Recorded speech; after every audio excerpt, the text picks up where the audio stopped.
Nós estamos aí na metade da década de 2020 e vem sendo um período marcado por acontecimentos históricos. Mas como é que esses acontecimentos históricos afetam a nossa forma de vestir, né? O que a pandemia, por exemplo, o resgate das décadas anteriores nos mostram hoje?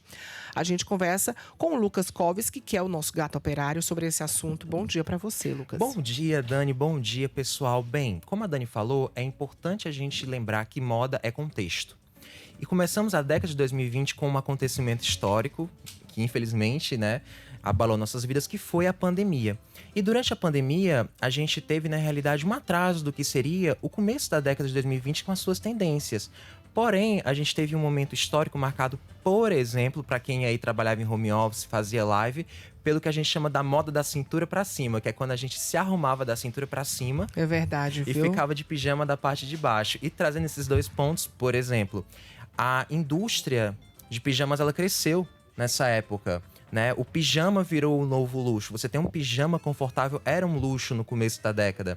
E também a gente via a tendência, por exemplo, das pessoas chamarem ainda mais a atenção, isso já era normal, mas de chamarem a atenção, por exemplo, do look da cintura para cima. Então, não apenas blusas, tops ou partes de cima no geral chamativas, mas como também maquiagem, né? A indústria de maquiagem também trouxe aí algumas inovações durante a década, como tons de batons diferentes, tons de sombras diferentes. A gente teve tutoriais também diferentes, né, durante essa década, que também foi muito experimental, por conta que a gente só podia se expressar de maneira fashion dentro da internet, né? E que também acabou resvalando no que veio no pós. Pois é, agora, Lucas, quando você falou aí da roupa, né, dos pijamas, eu acho que são muitos assuntos importantes pra gente falar, porque, por exemplo, na pandemia, muita gente só vestia pijama dentro de casa, né? E foi um crescimento também que teve também nesse mercado, foi? Foi. Na realidade, hoje, se você reparar, a nossa moda, por exemplo, no último desfile da Dolce & Gabbana, por exemplo, masculino, é todo inspirado em pijamas. O pijama, ele não apenas teve um crescimento, como ele hoje é uma peça socialmente aceita em diversos contextos.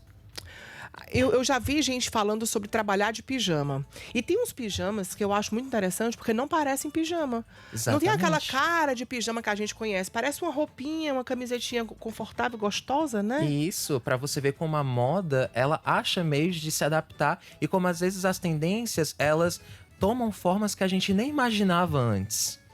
Agora, como é que a gente pode falar também, Lucas, sobre essa questão da moda, né? Como é que você avalia hoje, por exemplo, a moda que a gente está vivendo agora? Na realidade, é discutido por diversos especialistas que desde a década de 70 a gente não tem uma moda com estilos tão antagônicos. Por um lado, você tem a moda que veio principalmente através da internet, que é essa moda mais experimental, livre e que também segue tendências mais lúdicas. Quem aí, por exemplo, frequenta muito TikTok já deve ter ouvido falar dos core, né? Que é office core, mermaid core, que é o sereia core, né? Que são sereia?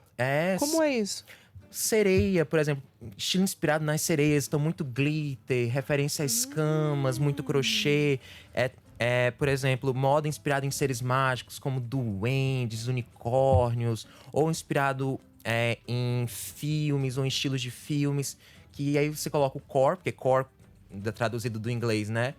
É a raiz da coisa. Então é um estilo que a raiz é daquela coisa. Então, por exemplo, cottagecore, que era uma moda inspirada na vida rural. Lembra aqueles quadros em casa de vó, com fazendas e tudo mais? Que tem legal. estilo inspirado nisso.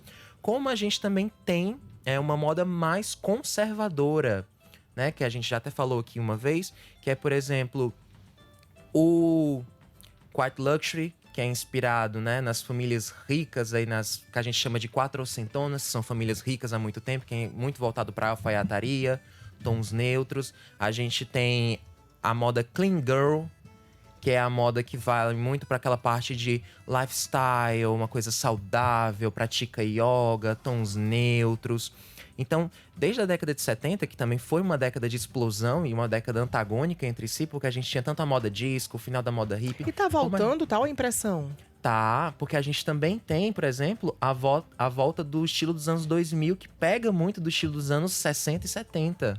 Então quer dizer que os anos 2000 já pegou isso e agora em 2025 tá meio que voltando mais um pouco, Voltando né? mais ainda, principalmente entre a parcela mais jovem. Né? Porque, por exemplo, durante a década de 2010, a gente teve muita inspiração na década de 90.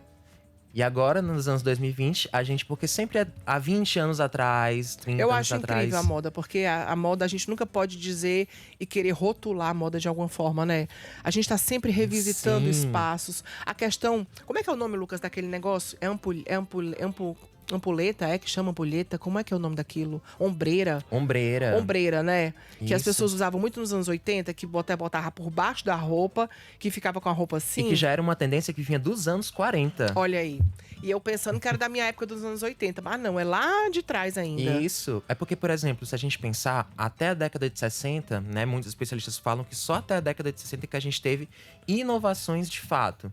E a partir da década de 70, a gente sempre vai ter um throwback para décadas passadas. Sempre tem, mas a partir da década de 70 isso fica mais forte, até porque a gente vai ter uma diferenciação de estilos maior.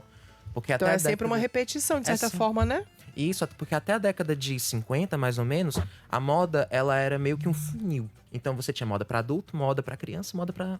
Aí a partir da década de 60 a gente começa a ter moda para jovem. Tu sabe o que eu achei incrível? Eu vi uma loja de criança que é roupa pra criança. Uhum. Não tem roupa de menino e de menina. O que você comprar lá vai dar pros dois. Que é outra tendência que tá chegando, que é a moda genderless, gender neutral, gênero neutro. A gente podia falar disso em outro programa, Seria sabia? incrível. Pensa nisso. Vamos pensar. Tipo, tu tá com uma jardineira, que isso era... Isso na minha infância, toda criança tinha uma jardineirazinha dessa. E uma jardineira de perna média aqui, não é nem uma comprida. No meio das pernas. No meio das pernas. E eu acho gostoso demais. Conforto, estamos na época das férias, né? Então, bastante conforto aí Então pra você gente. veio a caráter. Vim a caráter hoje. Olha, quem quiser seguir dicas boas aí de moda, é só procurar tá no Gato Operário. Gato Operário no Instagram, né? Exatamente. Que aí você vai ficar por dentro.